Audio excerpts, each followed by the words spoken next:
We got him, my fellow Americans. Over the past several hours, the United States military pulled off one of the most daring search and rescue operations in U.S. history from one of our incredible crew member officers who also happens to be a highly respected colonel and who I am thrilled to let you know is now safe and sound. You literally send thousands of people to death, but you do everything you can to rescue one guy and show your public opinion that human life matters more than meeting war objectives quickly. Speaking of war, tell me the last time you won one. Europe is gay. Mm-hmm. Yes. To start. Right.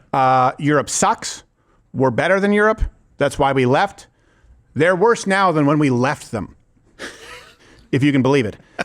So they can't even possibly comprehend, like this weekend, the United States, our military, they pulled off a pretty incredible rescue mission. Not only recovering just one, but two downed pilots. And I know that a lot of people, they'll be circling this going, see, you're sending your children to die for Israel stuff. But I don't know if you know this. Historically, pilots often died.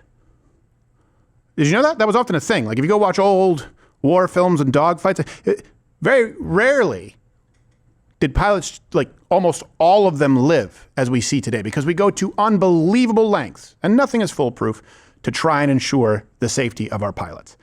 And then if something goes wrong, we send out absolute assassins, specialists, who get them back anyway. So Europe, what's the problem? What's wrong with that? What's the problem? And I'll give you just sort of I'll foreshadow here. I don't think that those in Europe, and especially even if you look, Canada's basically Europe. It's just separated by water, but it's still just as gay. It's like what was that movie, The Happening? It's like the bees or the wind. It's like the gay traveled wind. Well, they're close because the globe, at the top of the globe, Canada gets closer to Europe, and it's easy. Yeah, the land bridge theory. Yeah, right. Eskimos and Indians. It's just gay Canadians from Europe. The ice shelf. Yeah, Alberta notwithstanding, that's okay. You guys are cool. They don't value human. Look, 5% of all deaths in Canada are euthanasia. Look at what's going on in Europe. They don't value human life to the same degree that we do, so they can't understand why our military would go in and save our own people. So that's the one group we're talking about right now, not too happy about this rescue mission, the gay Europeans.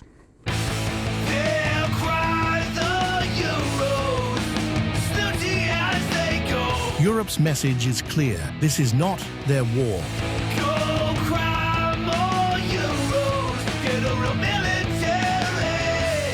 We are unstoppable. That's fun. It's been in my head all morning now. It's a tough song to sing. It's not one that you can just sing in the shower around people. They think you're angry. So this weekend, Wait, in the shower around people? Whoa. Well, you know, I like a Like at the Y?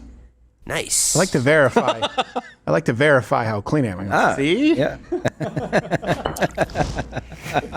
So, Doctor, your opinion?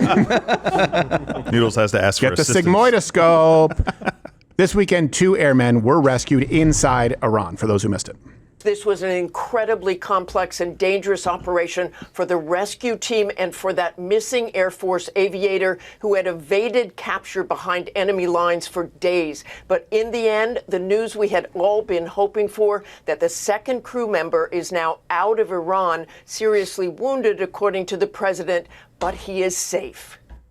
Now, you know when people say, hey, can we find when the left says they want to find common ground with you, and that includes most of gay Europe, they're lying to you. Because this is one where we should find common ground. Like, hey, right? Great? American. Right? Fantastic. Isn't this fantastic? No, they're upset about it. And the reason they're upset about it is because President Trump is obviously happy about it. So he posted this on Truth Social. He said, we got him, my fellow Americans. Over the past several hours, the United States military pulled off one of the most daring search and rescue operations in U.S. history from one of our incredible crew member officers who also happens to be a highly respected colonel and who I am thrilled to let you know is now safe and sound. I mean, I think they normally put it together. We will never leave an American warfighter behind. I have to do all the captions. Yeah, that's true. The fact that we were able to pull off both of these operations without a single American killed or even wounded just proves once again that we have achieved overwhelming air dominance and superiority over the Iranian skies. Now, I wanted to ask you, Josh, because of your experience, this is, maybe it's not the most, but it's pretty impressive. It's very impressive. The thing that stood out to me about the impressiveness of it is because we've had great rescue operations in the past, stuff like the Lone Survivor story with Marcus Luttrell. We've had Jessica Lynch in Iraq, the Battle of Mogadishu. Yeah. But with this operation, the most impressive thing is 0 casualties on our side.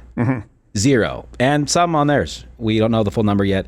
But yeah, I don't know if we're going through the whole we're going to go timeline of it, but it's very, very impressive that we were able to create a diversion operation and able to get our guys there, had problems, accounted for the problems, got out, took care of the problem they left on the ground, all while nobody getting hurt. And very impressive on the weapons officer. Yeah. He scaled a 7,000-foot ridgeline. Jeez. Probably not. I don't think he climbed 7,000 feet. He was probably somewhere along the ridgeline already. But still, very impressive. Almost got hit a couple times, couple near misses. And Stop bragging, said Europe. So this is. you think you're so good because you save your soldiers? we do. That's some kind of Finnish. Because that's who we are. That's our culture. People say we don't have culture. That is our culture. General McKenzie said this on I think ABC this weekend. He said it takes a year to build an aircraft, but it takes 200 years to build a military tradition where we do not abandon our soldiers. Right. And that doesn't hit deep with you. I don't know what else. Well, Europe can't understand that, I guess. Well, we'll get some of their. So on Friday was the F-15 was shot down. The pilot was located, extracted immediately. Like you said, it was 36 hours. The weapons officer was hiding in the mountains. At least, yeah. 36. There's going to be a movie, I'm sure, at some point. More. Yeah, I don't know if Alan Richardson can fit in F-15, but we'll try it. And the rescue mission cost like 200 to 300 million, depending on what estimate you use and if you count the downed F-15. So this brings us to gay Europe's response. We don't have a stinger for that? The French-Polish commentator, I don't know if it's Polish or French, Daniel Foubert, wrote on X, lose all this to rescue one pilot and call it your greatest military success of all time. Guys will literally be complete losers, but say, hey, we behaved like heroes. You can't understand that. You know what? I mean, you're French, so you're most likely a and so that's probably why you don't understand. I would say the losers are the ones bleeding in the sand. Yeah, so would I. I don't know if you can know, but we killed some of their guys. At least 9. Yeah, at least 9. That's why this morning, or it was yesterday, I had read like 7, then I saw 9. Yeah. And it's like sitting outside of McDonald's watching the numbers change. You're just like, oh, we just keep serving them. That's it. And I get it. They gotta get a sign at the Pentagon.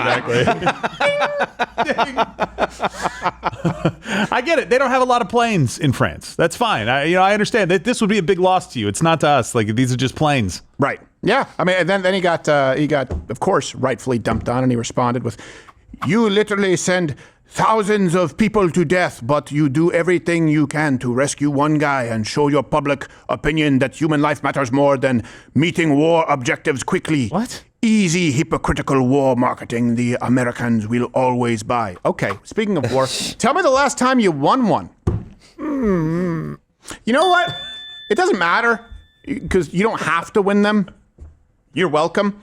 Yeah, this guy says you save one guy. You think this is the greatest military operation of your history?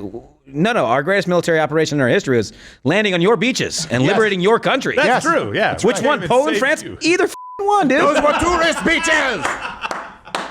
Which World War would you like? I got examples of both. Get out of here, dude.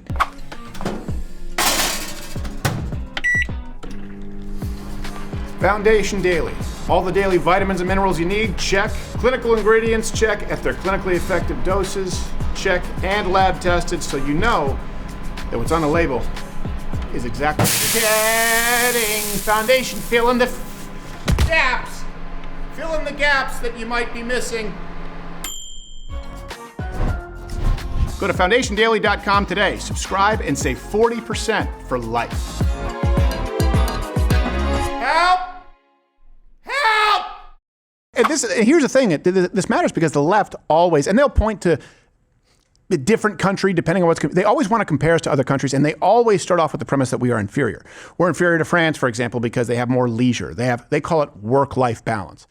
I call it not giving the world anything of note in about a century. they'll point to Japan and say, see, look, they don't have any guns and they have no violence. Well, sure, first off, they just count every single Yakuza death as a suicide, but it's also a people under an imperialist nation, and it's entirely homogenous. They're also not getting invaded because of our bases there. Right. Also, you want to follow their immigration policy? We covered that last week.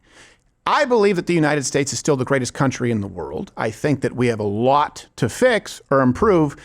These people don't. But if someone is going to tell you, you Americans are stupid, or you guys, then they need to present you with an alternative. You know what that alternative would be with a like Foubert. And I'm using that term very strictly here. Foubert? Yes, Foubert. Foubert. Oh, man, that's Pooh Bear's cousin. Yes. This is his French cousin. Foubert the Foubert the But if I want a honey, I have to go get it myself. That's right. Oh, no. Oh, bother. Can't the rabbit just bring it to me? More than 6 feet off the ground. Tigger's smoking a cigarette.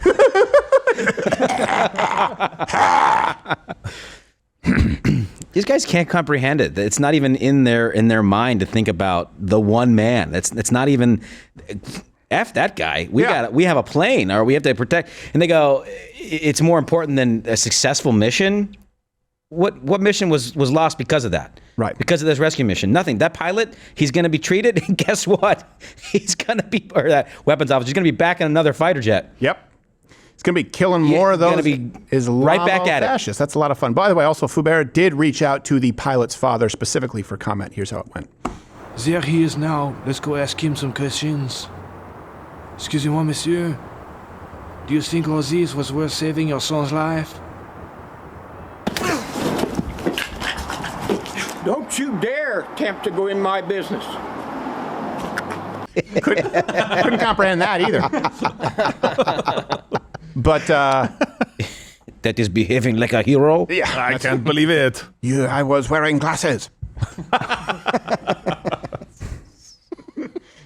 Not to be outdone by French faggotry, British radio caller actually said it would be good or better if Iran had caught the weapons officer. These people don't share your values. I think it would be good if Iran captured this American airman Because? to use him as a bargaining chip to stop this madness, stop this. I mean, Trump has lost the plot. And it's just out of control. I mean, this war now is not about Iran or the Iranians. It's about American interests, other interests. It's not about the Iranian people or Iran. But I didn't think I'd take a call from anyone saying, I hope the Iranians catch not so the much airman and hope. use him as a chip. But you think that would be an indirect way It's a to massive, when they lose one of their men in action, crashes, they will do what they send in a whole team to rescue. They send in helicopters. They're already doing it. I mean, they've done it. They're doing it. They do to recover it. So it's a big issue for America and American people. So unfortunately, it's just the way it is. I don't really hope it. Yeah. I don't think he'd be mistreated by Iran as well. I'd probably set him up with a nice cup of tea. Yeah. Use him Biscuit too. as a bargaining chip. I'm sorry, you guys called them fries. What? If he said, can I say this? Will this be a threat of, not a threat of violence, it's just me speaking. Okay. I hope that man gets the kicked out of him. How about that? I hope he gets the kicked out of him by someone telling him that he's treating him nicely. This is the level of delusion that we are facing. You can disagree with foreign, of course, but these were issues that we discussed for a very long time in this country and didn't demand impeachment or claim betrayal. Let's go to the alternative. It's about American interests, isn't it? Where do you get your energy, you limey? It's more about when was the last time you met your contractual amount in NATO spending? This is actually about the interests of the globe. But let's just say we don't. Iran, who will treat this American military service member very well. Let's just say they capture him. Let's just say that we stop right now. What is the alternative? The Iranian regime continues. They continue to build up missiles. They continue to build up drones. They create an impenetrable dome, and they can do whatever they want, and enrich uranium, and eventually build a nuclear weapon. It's just a matter of time. And I know people say, well, we've been hearing this for decades. Yeah, well, it's been thwarted for decades, just so you guys know. That's also a really stupid thing people say. We've been hearing this for decades. You know that their centrifuges were hacked, right? Like there's been a lot of steps taken to stop them. They definitely could have gotten here faster. So in the alternative world, we pack up, we leave. Okay. The Iranian people, anyone there who, by the way, showed support for the American operation or anyone who voiced discontent with the regime will be executed, women and children included. First, they'll be ceremoniously raped as a form of punishment. And Iran goes on to being a threat to the rest of the world. You may say that you don't think they're a lot of a threat. They're much of a threat. Fine. But the alternative right now is that. And then as far as the parties, they'll send all these people in. I tell you this because I was raised in Canada. It really is an inferiority complex. They wouldn't be able to rescue their people, many of these militaries. It's not within their capabilities. So all they can offer is criticism. Or they're too scared. Or they don't care. One silver lining out of this whole thing is that it is good to know that the world knows. Mm-hmm. We know that the world knows who we are and what we'll do to get our people back. Yeah. Anything. So go ahead. Yep. And we know what's coming. We value life in a way that these people don't. I mean, let's just compare Europe. We can go to We've told you Canada was 5% of all deaths. Spain, right? They're a recent euthanasia story. It's not just Canada. This was last week. It was Noelia Castillo was granted assisted suicide after being gang raped and left paralyzed. So you have these countries that welcome their rapists with open arms in the name of tolerance. And then when it's too much to bear for a woman who never should have been put in that position in the first place, well, they'll grant you the sweet mercy of death while they also don't pay for their own defense and complain about how we do it. This is where I'm a nationalist. I'm America first, but I'm pretty old school in the sense that anytime you get a freebie to kill some commies or Islamofascists, I say you take it. If it's a layup, you take it. And I do not live in a world where there are no threats to the United States outside of needing more social security or entitlements. I don't know when that became something on the horseshoe right, where it's like, well, we have money for this, but how about daycare? I don't want us to spend a bunch of money on daycare. I think that the military is a legitimate role of government, and I don't think free for people who don't contribute and pay no federal income tax is. That's my opinion. It doesn't mean that I support needless wars. I don't. I support military action when appropriate. That remains to be determined, as swiftly, violently, and effectively as possible. And we can have that discussion. I can't have that discussion with anyone who thinks that the Iranian regime would treat American soldiers well, or any person who refuses to submit to Islam well, or that there are no threats. Globally, outside of the United States, these people believe that the United States is the biggest global threat. They'll say the United States is the biggest state of terror. It's the biggest global threat, and then complain that we value life to the degree that we will spend hundreds of millions of dollars to save one, while they execute their own people for the crime of being gang raped, likely by migrants. Europe, why don't you sit this one out, because you've really not done anything all that great for a century. Anything else? I miss anything? Nope. All right. YouTube's is something you're not allowed to say according to the guidelines. I was quoting the guidelines. I'm glad you're still here. It means you watched this video all the way through. Oh, it says here that Rumble, where you can go follow my channel, lets you say pretty much anything, provided it's not illegal. That reminds me of, what does it remind me of? Oh, yeah. YouTube, pre-2015. Go on and follow me there. I'm live, 11 a.m. Eastern, weekdays. Don't call YouTube a. Oh, it's just a different way of saying it's.